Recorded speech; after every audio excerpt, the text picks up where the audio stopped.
Salut les amis, aujourd'hui nous allons parler de quelque chose d'un peu plus sérieux avec un ton un peu plus solennel par rapport au ton que j'emploie d'habitude, puisqu'aujourd'hui on va parler d'expertise et notamment on va parler de fissuration sur les plafonds, de fissures sur les plafonds. Donc la première chose à retenir en définitive, c'est que déjà dans la posture qu'on va adopter vis-à-vis de l'assuré quand on est expert ou vis-à-vis du client quand on est artisan, ou même pour vous tout simplement, pour celui qui est entre guillemets sinistré, il ne faut pas s'inquiéter. C'est-à-dire on n'est pas sur des fissures dans la plupart des cas qui sont structurelles, on est sur des fissures qui sont ni plus ni moins que des fissures esthétiques qui effectivement désignent obligatoirement un mouvement de matériaux, on est bien d'accord, mais ce n'est pas un drame. Donc déjà, on va entre guillemets désacraliser un peu tout ça et puis faire en sorte que le stress et la tension redescendent. Une fissure au plafond, ça se traite et ça se traite même plutôt très bien. Voilà.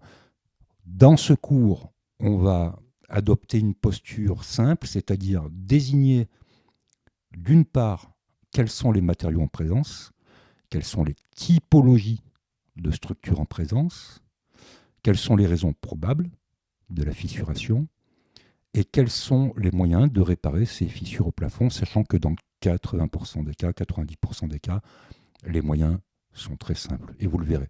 Donc ça sera essentiellement de la plâtrerie et de la peinture. Les pathologies sur les fissures au plafond, elles sont des symptômes, elles ne sont pas des causes. Hein. Donc, quand on a une fissure qui se présente au droit d'un plafond, d'abord, il faut se demander quelle typologie de plafond on a et quel type de matériau est mis en œuvre. Donc, on a le plus courant de nos jours, on a les faux plafonds en plaque de plâtre. Bon, à l'époque, on avait des faux plafonds en plaque de plâtre qui n'étaient pas jointés, euh, on, qui n'étaient pas jointés, si, qui étaient jointés, mais où on n'utilisait pas de bande à joint. On avait des plaques de plâtre qui n'avaient pas de bord aminci. On posait les plafonds d'une manière un peu particulière, puisque j'en ai posé moi comme ça, hein, donc sans bande à joint, où on laissait un écart de l'équivalent d'une pièce de 20 centimes au droit entre les plaques, et on donnait un contre-cintre, on donnait une contre-flèche sur les montants d'ossature de manière à ce que on prévisionne entre guillemets le mouvement du placo. Bon, ça se fait plus maintenant, hein, vous l'aurez bien compris, maintenant on a des plaques de plâtre qui sont parfaitement standards avec des bords amincis, donc tout ça, ça ne bouge plus, mais voilà. Première étape, on identifie le type de plafond. Donc, est-ce que ce sont des plaques de plâtre? Est-ce que c'est du plafond au plâtre, sans plaque, au plâtre, posé sur du latis, sur du nargalto, tiré sur de la brique plafonnière?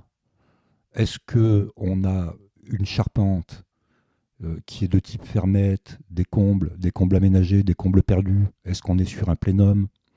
Donc tout ça, il faut qu'on le gère de manière pragmatique, déjà en se posant la question effectivement, quel type de plafond on a. Donc pour l'instant, on oublie la fissure, elle est là, elle ne va pas disparaître. Même après l'expertise, ça serait trop beau hein, si, il suffisait de faire une expertise pour faire disparaître les fissures. Donc, une fois qu'on aura déterminé la typologie de plafond, on l'a dit, donc c'est soit des faux plafonds, plaques de plâtre sur ossature, donc ça peut être une ossature sur fourrure, on verra que ça a son importance. Ça peut être une ossature sur montant dos à dos, donc ce qu'on appelle les plafonds autoportants, donc avec des muraillères en périphérie et des montants d'une certaine section dos à dos qui sont vissés les uns avec les autres. Quel type de plafond, quel type de typologie? Est-ce qu'on a eu des mouvements qui ont pu laisser apparaître des contrariétés dans le bâti? Est-ce qu'on a démonté une porte? Est-ce qu'on a démonté une cloison? Est-ce qu'on a ouvert un mur porteur? Ça, ce sont des éléments qui sont des causes et qui vont avoir pour symptôme la fissuration sur le plafond. Donc c'est pareil, on va y revenir dans un instant, ne vous inquiétez pas. Et puis ensuite, on a des mouvements un peu plus tendus, un peu plus structurels, qui peuvent être en partie mis en cause par la typologie de la toiture.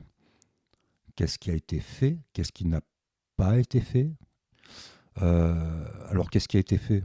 Bah, ça peut être parfois très simple, hein, même si c'est un peu subtil, une isolation en comble perdu avec l'insufflation de vrac. Hein, donc de la boîte de cellulose, de la laine de verre, de la laine de roche, peu importe, mais il y a eu cette grande vague d'isolation qui fait que on a rajouté du poids, d'accord, sur les faux plafonds. Donc est-ce que c'est peut-être une cause? On va le voir. Est-ce qu'il y a eu un mouvement potentiellement dans la maçonnerie? Donc on le verra par le biais des éventuelles fissures qu'on pourra avoir sur la maçonnerie, mais croyez-moi que dans ce cas-là, on ne serait pas sur une petite fissure et le constat et l'expertise seraient assez rapidement terminés. Donc parmi les causes les plus courantes qu'on peut définir sur l'apparition du symptôme de fissure en plafond, on a, je le répète, donc la démolition de cloisons lorsque c'est une rénovation moyenne ou lourde, d'accord. L'aménagement des combles, donc ça peut être une cause, on a rajouté du poids sur les structures n'étaient peut-être pas adaptées pour.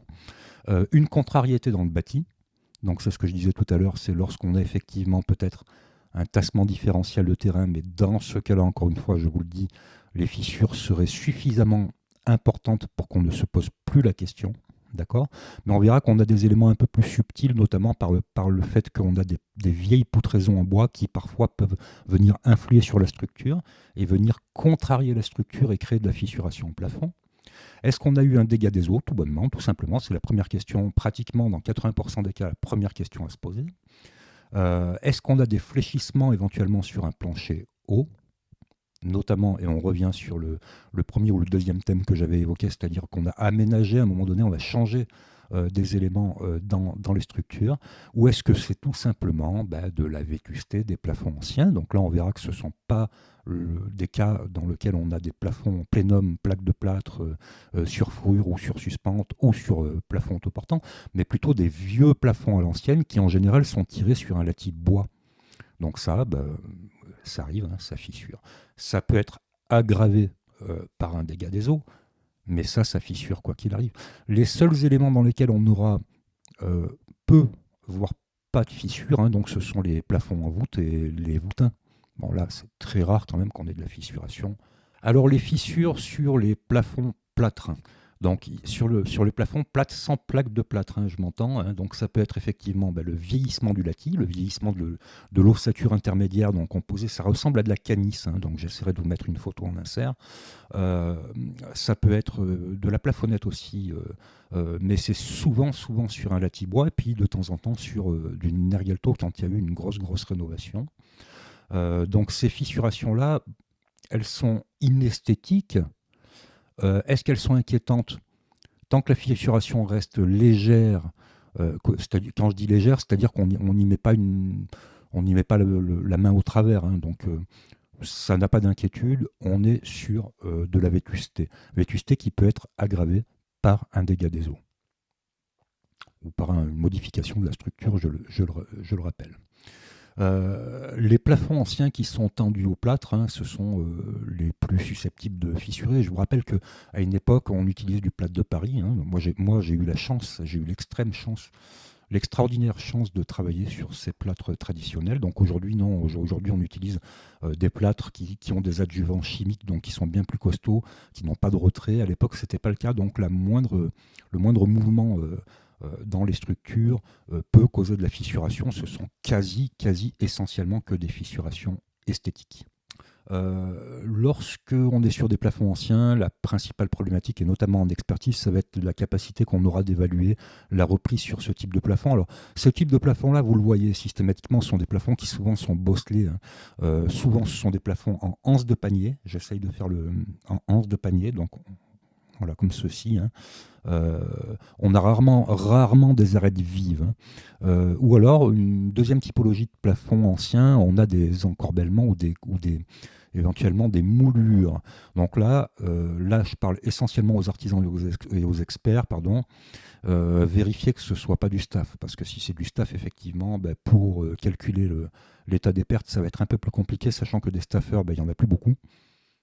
sachant qu'on est censé faire une remise à l'identique et sachant que c'est très complexe et très coûteux, évidemment, de remettre un plafond ancien qui a été réalisé avec des moulures, des corniches en staff. Alors ça peut être aussi des moulures et des corniches en bois. Hein, ne riez pas, hein, puisque j'en ai vu, hein, qui sont simplement peintes. Et c'est vrai que lorsqu'on est sur des plafonds qui sont à 3 mètres, 3 mètres 40 de hauteur, on n'a pas systématiquement le réflexe d'aller vérifier. D'ailleurs, c'est très difficile d'aller vérifier. Et comme ce sont des corniches qui sont peintes en blanc, hein, généralement blanc mat, il est assez difficile en fait de distinguer si ce sont des moulures et des ouvrages de staff ou si ce sont des moulures et des ouvrages tout simplement en bois. Assez difficile à voir. En général, vous regardez les onglets, les coupes à onglets, vous voyez si ça a été fissuré net à ces endroits-là, ou alors aux jonctions de deux corniches qui sont en général coupées en sifflets. Hein. Donc si vous avez une fissure là bien nette, c'est que ce n'est pas du staff, c'est que c'est du bois. Le staff fissure en lézarde, hein, il ne fissure pas net, il n'a pas de ligne de fracture parfaitement nette. Donc lorsque ce sont des ouvrages en staff, effectivement, pour l'expert et pour l'artisan, il va y avoir un gros travail de chiffrage, ou en tout cas d'étude de devis des artisans pour vérifier on va dire la légitimité du devis, mais c'est cher. Hein. Donc là, effectivement, on n'est pas sur quelque chose de catastrophique, on est sur quelque chose d'esthétique, mais qui par contre a une implication sur le résultat financier au niveau de l'état des pertes qui va être assez lourd. Hein. D'accord ? Alors les fissures sur plafond placo, bon, ben, c'est ce qu'on retrouve 80-90% du temps. Donc ça, c'est, je vous le rappelle, hein, c'est aucun problème. Hein, ne vous inquiétez pas, il n'y a aucun stress à avoir par rapport à une fissure sur un plafond placo. Donc il peut y avoir plusieurs causes. Donc ça peut être effectivement le poids ajouté. Hein, donc si on rajoute de l'isolant, on a eu cette grande période des isolateurs à 1 euro. Hein, bon, je ne rentrerai pas sur la polémique sur ce sujet, mais il faut savoir que lorsque vous passez votre maison, votre structure en bureau d'études, comme le font la plupart des constructeurs, ils font une étude notamment au niveau des fermettes. Et la fermette, quand vous faites votre étude de charpente industrielle, on vous demande quel est le type de faux plafond, donc plaque de plâtre, ça peut être n'importe quoi d'autre, mais en l'occurrence des plaques de plâtre, et quel est l'isolant et l'épaisseur de l'isolant, parce que l'isolant et l'épaisseur de l'isolant représentent un poids, et ce poids va venir se répercuter sur la bonne tenue des plafonds en plaques de plâtre. Donc vous pensez bien que si vous avez un isolateur qui vient et qui vous rajoute 35 ou 36 cm de laine de verre, de laine de roche, peu importe, le poids, notamment s'il n'enlève pas le déroulé de laine de verre qu'il y avait auparavant, va être doublé, voire triplé. Alors la laine de roche a une densité au mètre carré qui est plus importante que la laine de verre, mais globalement, si le couturage de votre plaque de plâtre a été prévu pour recevoir 10, 12, 15, 20, 25 cm de déroulé de laine de verre, vous pensez bien que si vous le doublez, ça peut poser un problème. Donc ça, c'est la première cause. La deuxième cause, ça peut être la déformation des bois de charpente ou la déformation de la fermette, c'est beaucoup plus rare. Donc si vous avez une problématique au droit d'un mouvement différentiel qu'on pourrait appeler le fluage ou le flambage des bois de charpente, donc c'est généralement les entrées, hein, donc ce sont les pièces horizontales qui sont parallèles au sol mais qu'on retrouve au niveau des fermettes, et ces pièces-là, bien souvent, elles ont la quasi-majorité de la pièce qui est ce qu'on appelle un moment neutre, hein, et c'est là où, en général, on retrouve les fameuses platines, hein, les clous scandinaves, les fameuses platines de connecteurs qui viennent reprendre les fermettes pour éviter effectivement ce phénomène-là. Donc là, pour les experts, essentiellement pour les experts, là, vérifier que les fermettes ont été correctement posées avec les lisses d'équerrage qu'on utilise. Donc ces lisses en fait d'équerrage qui sont plates, hein, je ne parle pas des anti-flambements, donc les anti-flambements qui sont diagonaux, ça se dit ça, diagonaux, donc qui sont en diagonale. Donc ces lisses de contreventement qu'on utilise, elles sont justement là pour éviter l'effet de fluage, hein, ou de flambage des entrées. Donc ça, c'est une chose à vérifier, mais bon, généralement, ça vient pas de là. Généralement, ça vient du fait qu'on ait établi un chemin de passage, qu'on ait fait de l'isolation, qu'on soit allé bricoler dans les combles, rajouter des éclairages un peu partout. Donc l'électricien est monté, il a marché sur ces moments que normalement on appelle les moments neutres au niveau d'un entrée. Et dès lors qu'on ajoute, moi je fais 100 kg, pas loin, hein, donc dès lors qu'on ajoute 100 kg au droit d'un moment neutre, eh ben, vous pensez bien, pardon, que le moment n'est plus neutre, il y a un moment de force qui s'exerce. Donc ça peut être une question à prendre en considération. En l'occurrence, vous n'aurez systématiquement aucun moyen de le prouver, mais bon, c'est bon de le savoir. Et puis enfin, ça peut être effectivement une infiltration par toiture. Bon, ben là, une infiltration par toiture, c'est un dégât des eaux traditionnels, ça va rentrer dans le cadre de l'IRSI, et puis vous n'avez pas trop de questions à vous poser. Donc dans tous les cas de figure, les amis, parce que ça va être long, prenez du popcorn, les fissurations sur les plaques de plâtre, elles sont rectilignes. On n'a pas de lézard sur une plaque de plâtre. Donc en général, la fissuration, elle est bien droite, elle suit parfaitement la plaque de plâtre, et en général, elle arrive au droit de la bande à joint. Voilà. Donc c'est relativement simple à expertiser, c'est relativement simple à reprendre. Hein. Donc il s'agit simplement de purger la bande à joint existante, de venir bien sûr vérifier d'abord qu'il n'y ait pas eu un mouvement structurel important au niveau des fermettes, mais ensuite il suffit d'enduire, de poncer, et par contre effectivement ça oblige à reprendre l'ensemble du plafond. Je vous rappelle les règles, vous les connaissez tous et toutes, c'est qu'on reprend toujours le plafond dans son intégralité, on ne fait pas de reprise partielle. À partir du moment où le plafond est continu, si on a une retombée de linteau au droit de la cuisine par exemple, on s'arrêtera dans le salon, si c'est le salon qui est impacté, puisque conformément aux conventions, on ne reprend que les zones impactées. Alors les plafonds, pour finir, donc pour résumer, en fait les plafonds en placo, donc les plaques de plâtre, hein, sont susceptibles de présenter des fissures, et même quand ça a été bien mis en œuvre, hein, donc il ne faut pas non plus jeter la pierre sur l'artisan qui avait fait la pose à la fois des plaques de plâtre et de la fermette. Ça bouge. Alors en ce qui concerne les plafonds placo, et là je m'adresse essentiellement aux experts, vérifiez quand même le couturage. Donc le couturage, hein, c'est tout simplement le nombre de vis qui ont été positionnées en fonction de ce que recommandent les documents et les textes unifiés. Donc s'il n'y a pas suffisamment de vis, effectivement, ça peut être une source de fissuration. Alors je reviens très rapidement, il y a aussi peut-être une dernière chose. À une époque, on avait des plafonds avec des tasseaux bois. Vous avez dû en voir, hein. Donc c'était une technique qui était un peu la technique ancestrale, on va dire l'aïeul de la technique du plafond B13 sur suspens de fourrure ou sur plafond autoportant, où en fait les plaques de plâtre étaient tassautées, elles avaient des tasseaux. Hein. En général, sur ces maisons-là, bien souvent, quand vous voyez une maison comme ça, c'est que la maison, elle dispose de cloisons qui sont également en plaques cartonnées. Bon, ces plafonds-là sont pas franchement solides. Donc des fois c'est tout simplement le tasseau qui est censé justement être le raidisseur de la plaque de plâtre qui est en cause. Voilà.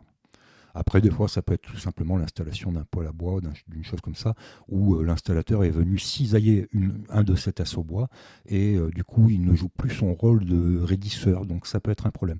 Alors pour vous donner une petite astuce quand même, ces plafonds, vous les reconnaissez généralement, ils sont revêtus avec du 1 grain. Hein, donc le 1 grain, hein, c'est pas du papier peint, c'est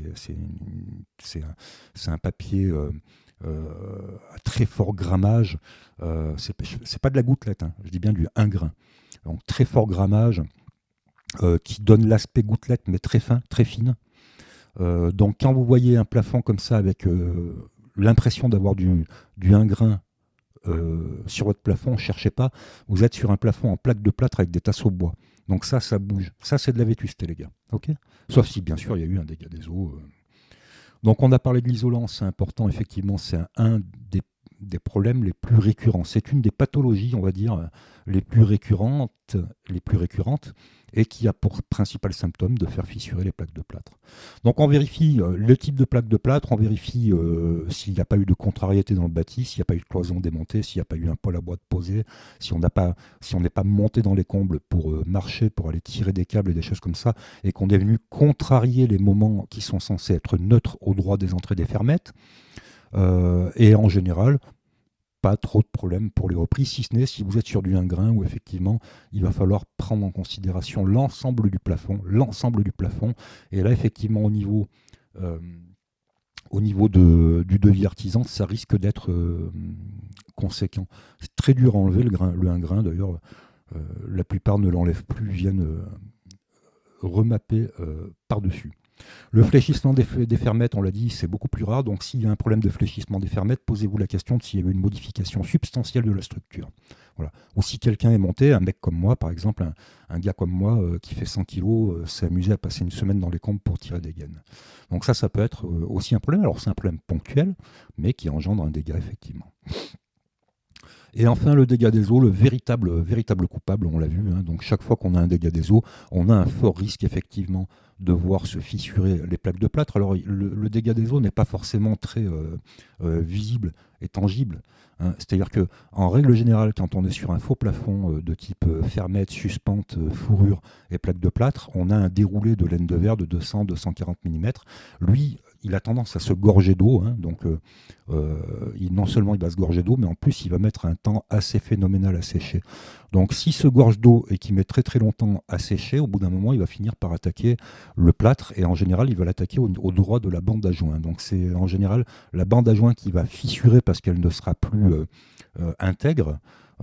Bon, pas trop de mal. Donc, veillez quand même, quand on fait une réparation de fissure sur plafond, dans cette typologie-là, de quand même mettre la main dans l'isolant pour vérifier si l'isolant n'est pas mouillé. Vous le sentirez, hein, vous n'avez pas besoin d'utiliser un appareil, hein, vous verrez s'il y a cette sensation de laine fortement humide, et dans ce cas-là, en général, vous allez aussi voir apparaître les spectres d'humidité marron généralement sur le placo. Le quincanon, en termes de fissures sur plafond, c'est un peu plus complexe à gérer. Enfin, plus complexe, non.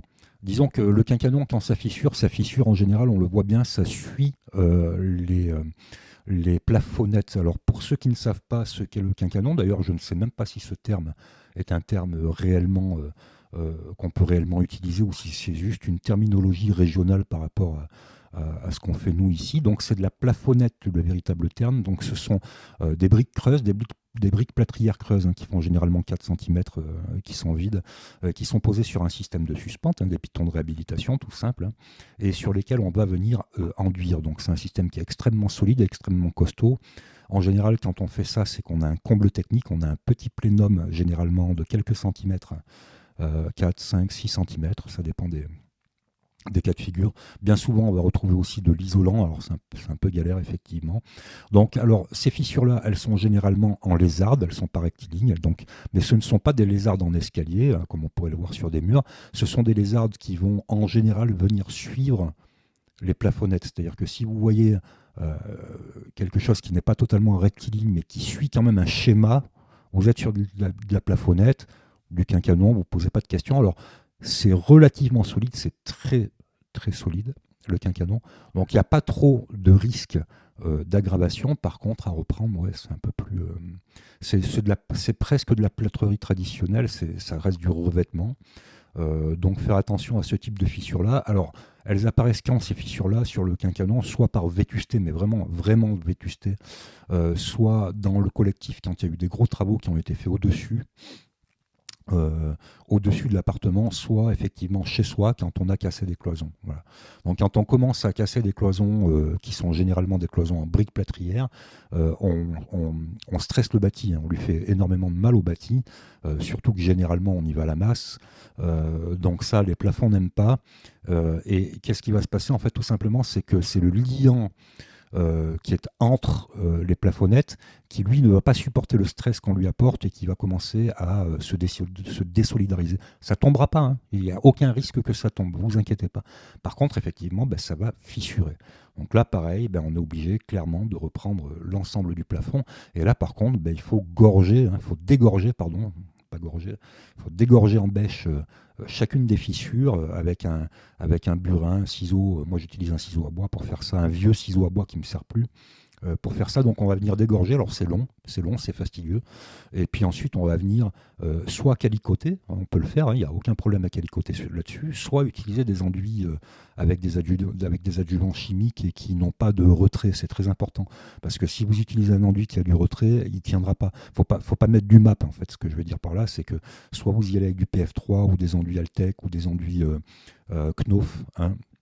Je cite des marques, c'est pas des sponsors, hein, je cite des marques parce que ça va vous revenir à l'esprit. Mais disons que ça, ce sont des enduits qui sont spécifiquement conçus pour les reprises de fissures. Donc ce sont des enduits qui sont sans retrait, donc ils ne vont pas recréer la problématique de la fissure quelques semaines après qu'on soit passé. Par contre, c'est fastidieux et encore une fois, ça vous oblige à reprendre intégralement le plafond en peinture une fois que vous avez dégorgé vos joints et que vous les avez rejointoyés correctement, soit avec du calico, soit sans calico. C'est pas une obligation, je le répète encore une fois. Donc le plafond sur latibois, on l'a vu, hein, c'est Canis, hein, vous connaissez ça. Alors soit sur Canis, soit sur tasseau, des tout petits tasseaux, des tout petits lithos, je ne sais même pas si on peut appeler ça des lithos, hein, qui font une espèce de quadrillage sur l'ensemble du plafond. Alors là, on est vraiment sur des plafonds anciens. Donc ces plafonds-là, vous les reconnaîtrez généralement parce que ce sont des plafonds qui sont très hauts. On était sur du 3 mètres, 3 mètres 20, 3 mètres 40 de hauteur sur ce type de plafond-là. En général, ils sont sur un support bois, c'est-à-dire qu'on est sur un plancher intermédiaire qui donne soit sur l'étage, soit sur un appartement supérieur. Ce sont des plafonds qui sont rarement rectilignes, contrairement à la plafonnette. La plafonnette, elle est généralement rectiligne. Les plâtriers savaient très très bien bosser avant. On avait vraiment des plafonds qui étaient parfaitement plats. Sur les plafonds en Canis, sur les plafonds en latibois, c'est plutôt aléatoire. Donc si vous commencez à avoir du bosselage sur le plafond, des angles en anse de panier. Attention, vous êtes certainement sur du lati. Alors le lati, ça ne se répare pas facilement. C'est très complexe à réparer. Donc alors là, les fissures, tout simplement, quand on a des fissures sur un plafond lati, on ne s'inquiète pas, c'est ni plus ni moins que la vétusté. Voilà. Ça peut avoir des conséquences esthétiques importantes parce que le lati, effectivement, il a tendance à s'écarter. Donc on peut avoir des grosses fissures, mais contrairement à ce que je disais au tout début, sur un plafond lati, si on a des grosses fissures, c'est pas nécessairement non plus une catastrophe. Et si structurellement, normalement, vous êtes censé pouvoir aller voir dessus, si structurellement vous ne voyez rien de totalement aberrant, c'est la vétusté, tout simplement. Alors les plafonds de lati, effectivement, ne supportent pas du tout les infiltrations d'eau. Donc s'il y a eu un dégât des eaux, vous ne vous posez pas de questions, ça vient de là. Donc pour reprendre les plafonds sur lati, par contre, ça devient un peu compliqué. Donc attention encore une fois au devis. Là, on va utiliser du Nergalto. Donc le Nergalto, encore une fois, je suis désolé, c'est une marque. Je ne devrais pas dire ça, mais on va dire qu'on va utiliser un treillis. Donc, et là, le Nergalto, c'est pas un treillis en fibre de verre. C'est un treillis, c'est de l'acier, c'est de la tôle. Donc ce type de plafond-là, généralement, ils sont très difficiles à reprendre et vous aurez assez peu d'artisans qui accepteront de travailler sur cette typologie-là. Les fissures un peu plus graves, ce sont les fissures qui sont les symptômes d'une cause de mouvement structurel. Et là, je pense plus particulièrement aux anciennes poutraisons solivage en bois qui travaillent et qui viennent contrarier le bâti parce que rien n'arrête le bois. Donc ni la maçonnerie, ni le béton, ni la pierre. Donc le bois, quand il a envie de travailler, il travaille, et quand il travaille, il pousse. Donc ces fissures-là, vous les voyez parce qu'elles sont généralement lézardes, elles sont rarement rectilignes, elles viennent suivre la structure, c'est-à-dire qu'une fissure qui est due à un mouvement d'une poutre, je parle bien de poutres, des poutres porteuses, des pannes, des solives, elle va venir contrarier tout ce qu'il y a autour. Donc si on a une contrainte du bois sur un élément maçonné, structuré, un plancher, peu importe, en général ça va venir créer une ligne de fissure entre par exemple le plancher et le ravoirage. Et là il va y avoir une fissure nette. Donc si vous voyez une fissure nette entre le plancher et le ravoirage c'est un mortier maigre, là vous pouvez vous dire qu'il y a quelque chose qui vient contrarier, notamment si cette fissure elle est horizontale. D'accord ? Donc là vous pouvez vous dire qu'effectivement il y a peut-être, alors ça n'ira certainement pas plus loin, mais là il faut être alerté et bien généralement, bien souvent, pardonnez-moi le terme, lorsqu'on a un mouvement structurel qui est dû à une poutre, une grosse poutraison, une solive, on a généralement des éclats de plâtre qui se font par grappe. C'est-à-dire on a rarement juste une fissure, on a généralement une fissure qui va justement délimiter tout un ensemble structurel, c'est-à-dire qu'on pourrait pratiquement deviner ce qu'il y a derrière uniquement en regardant les fissures, mais surtout on va avoir des éclats généralement, c'est-à-dire que ça va tomber, le plâtre va tomber par grappe. Voilà. Donc dans ce cas-là, par contre, amis experts, amis artisans, soyez très attentifs au structurel parce que pour les experts, ce que vous allez budgéter, ça sera de l'embellissement, mais donc vous n'y êtes pas rien, hein, vous n'êtes pas dans les matériaux, donc vous allez budgéter la remise à l'identique en embellissement, mais par contre l'artisan, lui, va prendre des risques, et le principal risque, c'est que la fissure réapparaisse en cas de nouvelles contrariétés. Donc à réfléchir là-dessus, les gars. Ok. Les micro-fissures sur les plafonds en béton. Alors les fissures, généralement, on va dire les fissures sur un plafond en béton. Pourquoi je dis plutôt micro-fissures? Parce qu'encore une fois, on a deux cas de figure. Donc les plafonds en béton, ça fissure. Alors pourquoi je dis ça? Tout simplement parce qu'il y a quand même un paquet d'ouvrages en collectif en France, surtout en collectif, sur lesquels le plafond, le nu inférieur du plafond, c'est le nu supérieur du plancher. C'est-à-dire que bien souvent, dans les bâtiments collectifs, même des bâtiments collectifs qui ne sont pas si vieux que ça, le plafond, c'est la dalle béton en fait. Donc ça fissure. Ça fissure tout simplement parce que le béton, lui, fissure déjà. Alors ce sont généralement des fissures qui sont très superficielles, donc c'est vraiment des fissures esthétiques. Donc là, on va avoir des fissurations qui sont toutes les ardeuses, qui sont aléatoires, qui n'ont pas de sens en fait, mais qui sont rarement graves. C'est-à-dire que si vous prenez un tournevis, par exemple, un vieux tournevis, n'abîmez pas des outils neufs, et que vous commencez à gratter à ces endroits-là, vous allez voir qu'on a 2 mm de plâtre. C'est un ratissage épais, c'est 2-3 000 de plâtre. Et vous allez voir, bien souvent derrière, on voit la fissure sur le plafond, mais c'est une fissure qui est hyper superficielle, qui fait la dimension d'un cheveu. Bon, ça arrive sur les bâtiments collectifs, même les bâtiments neufs. Donc ça, il ne faut pas trop s'inquiéter. Là où il faut s'inquiéter, c'est quand vous commencez à avoir des grappes, une défaillance au niveau du plâtre qui se matérialise par des petits morceaux qui tombent, des grappes qui tombent. Là, il faut commencer à s'inquiéter, d'accord? Surtout si vous voyez que c'est le béton lui-même qui grappe. Donc, bien souvent, vous allez voir des taches noirâtres, marron foncé. Faites gaffe, mettez un petit coup de burin à cet endroit-là, gentiment, et il y a 9 chances sur 10 que vous allez tomber sur la ferraille. Donc ça veut dire que le plancher, le béton, en fait, a mal été mis en œuvre, puisque la ferraille n'est pas enrobée. C'est-à-dire que bien souvent, on va voir que après la couche de l'étance du béton, on va directement tomber sur l'armature, donc les treillis soudés en fait, qu'on utilise pour faire les dalles. Donc là, par contre, surtout si la fissure est grosse, il y a peut-être lieu de s'inquiéter. Alors que s'inquiéter, le plafond ne va pas vous tomber sur la tête, mais par contre, ça veut dire que le bâtiment structurellement a été mal mis en œuvre, notamment au droit de la dalle béton.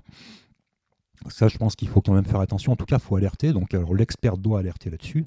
Enfin non, d'ailleurs, l'expert n'est pas censé alerter là-dessus, mais il peut le noter. L'artisan qui va passer derrière devra faire attention. Ça, vous le voyez, je vous le dis encore une fois. Encore une fois, je vous le répète, donc ça, ce sont des choses qu'on peut voir assez facilement en investiguant un tout petit peu avec un burin, voilà, en allant vérifier tout ça. Et puis, dernière chose, effectivement, si ce sont simplement des petites fissures esthétiques, des petites fissurations esthétiques qui sont généralement un peu partout, donc il n'y a pas d'endroit précis, une remise en plâtre. Donc, ratissage complet. Vous pouvez traiter les fissures si vous le voulez, mais là, vous allez traiter des fissures à un endroit, sur un plafond béton, alors que le risque, c'est qu'elles se représentent à un autre endroit. Donc la pertinence de calicoter sur un plafond béton, je pense qu'elle est toute relative. Ça fera peut-être l'objet, pourquoi pas, d'une autre vidéo où on pourra en parler. Perso, moi je calicote pas sur un plafond béton, j'enduis. J'enduis avec un plâtre, avec des adjuvants chimiques sans retrait, je le répète encore une fois. Alors il peut y avoir aussi une problématique de dosage du béton, attention sur les plafonds en béton. Alors deux choses, il peut y avoir une problématique de dosage du béton. Donc en général, c'est plus vous montez et plus le béton est de moins bonne qualité, surtout sur les collectifs. Donc sur un immeuble de 5, 6, 7, 8 étages, en règle générale, la qualité du béton est toujours inférieure lorsque vous êtes au 8e étage que lorsque vous êtes de plan-pied en rez-de-jardin. Ça peut être un problème de vibration du béton. Alors, pas un problème nécessairement de manque de vibration, ça peut être aussi un problème de trop de vibration. C'est ce qu'on appelle la ségrégation. d'accord, du béton. Donc ça peut être un problème effectivement de ségrégation du béton ou de manque de vibration, l'un des deux. Donc dans l'un des cas, effectivement, on va avoir des grappes qui vont tomber parce qu'à ces endroits-là, en fait, il s'est créé une strate et le béton qui est à cet endroit-là n'est plus solidaire avec l'ensemble du reste de la dalle. Il n'y a pas eu d'amalgame, il y a eu ce qu'on appelle une ségrégation. Il y a eu une poussée des agrégats aux extrémités. Donc là, pareil, si ce sont des petites fissures, bon, ça va, ne vous inquiétez pas. Si ce sont des grosses fissures, il y a peut-être lieu de s'alarmer, mais il faut prendre la précaution de dire attention, un plafond béton, ok, ça fissure, c'est pas censé fissurer à ce niveau-là. Donc si vous voyez visuellement la présence de l'armature, du treillis soudé, c'est un problème. Donc là, il faut alerter. Et si vous voyez des grappes qui tombent, c'est un problème. Donc il faut alerter. Les fissurations sur plafond suspendu, ça peut être effectivement dû. On n'est plus du tout dans le cadre on n'est plus du tout dans le cadre du plafond béton. Donc les plafonds suspendus, notamment les plafonds autoportants, c'est généralement un problème de couturage. Alors je vous le rappelle, hein, le couturage, je ne sais pas. Si j'ai des amis là, plâtriers, plaquistes qui m'écoutent me le diront, parce que moi je dis couturage, c'est ce qu'on utilise en structure bois et en ossature bois pour les panneaux d'OSB, pour les panneaux de CTBH. Donc si j'ai des amis qui sont plaquistes, là, me diront comment on nomme le couturage en fait sur une plaque de plâtre. Mais là oui, effectivement, donc on a énormément, souvent, ce problème-là, effectivement, d'un couturage qui n'est pas respecté, c'est-à-dire qu'on n'a pas le nombre suffisant de vis au linéaire pour assurer la rigidité de la plaque par rapport à son support, pour assurer l'adhésion, l'adhérence de la plaque par rapport à son support. Donc ça peut être un problème, notamment, encore une fois, quand on vient rajouter du poids par-dessus, quand on vient contrarier, quand on vient rajouter une cassette de gainable, qu'on vient rajouter un ventilateur, des choses comme ça, ça peut potentiellement créer de la fissuration. Ces fissurations-là, elles se voient, elles sont rectilignes. Voilà. On a fait le tour. Donc, pour la réparation, j'en ai parlé. Donc, effectivement, généralement, c'est simplement du plâtre. Hein. Donc, on va faire des reprises partielles de la fissuration. On va pouvoir les calicoter. Dans les cas les plus extrêmes, on peut effectivement mettre une toile de verre. Hein. Ça n'a pas de. Aujourd'hui, on a des toiles de verre qui sont sans maillage, hein, sans structure. Donc, ça peut être plutôt une bonne solution. On va pouvoir intervenir en consolidation des plafonds par le biais des Nergalto, des treillis. Là, on est déjà sur du lourd. Et enfin, on va pouvoir reprendre un ouvrage complet en plafond plâtre, et notamment sur les plafonds plâtre ouvragés à l'ancienne, avec des encorbellements ou avec des anses de panier, ou avec des moulures et des corniches. Et là, on se place dans le domaine du staff. Donc, amis experts, quand vous avez un devis d'un artisan qui vous fait bondir de votre siège parce que vous êtes sur du staff, ne vous inquiétez pas, c'est normal. Le staff, ça coûte cher, d'accord ? Donc c'est normal, c'est pas l'artisan qui essaye de vous gruger, quoi. Le staff, c'est excessivement cher. Allez, on fait la conclusion. J'espère que ça vous aura plu. N'hésitez pas à vous abonner. Je ne sais pas si je l'ai dit, mais vous pouvez vous abonner. Vous pouvez mettre un clic sur la cloche de notification pour être alerté lorsque je sortirai mes prochaines vidéos, puisqu'on va revenir sur l'ensemble de toutes les pathologies du bâtiment sous forme de petits cours comme ça, très succincts.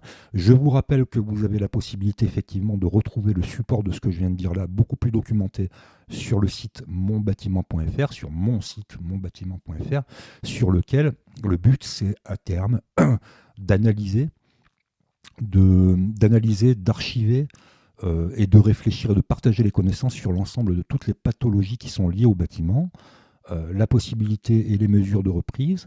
On parlera aussi de coûts, mais les coûts sont très variables, donc je ne préfère pas non plus vulgariser jusqu'à ce point-là. Faites confiance à vos artisans, les artisans sont bons. Faites confiance à vos experts, les experts ne sont pas là pour vous embêter.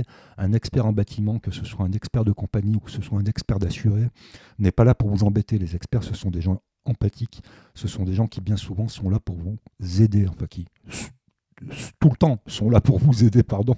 Ce ne sont pas des mauvaises personnes, bien au contraire. J'espère que ça vous a plu. Abonnez-vous, on se voit la prochaine fois pour les pathologies liées aux structures de charpente. Merci à vous, au revoir.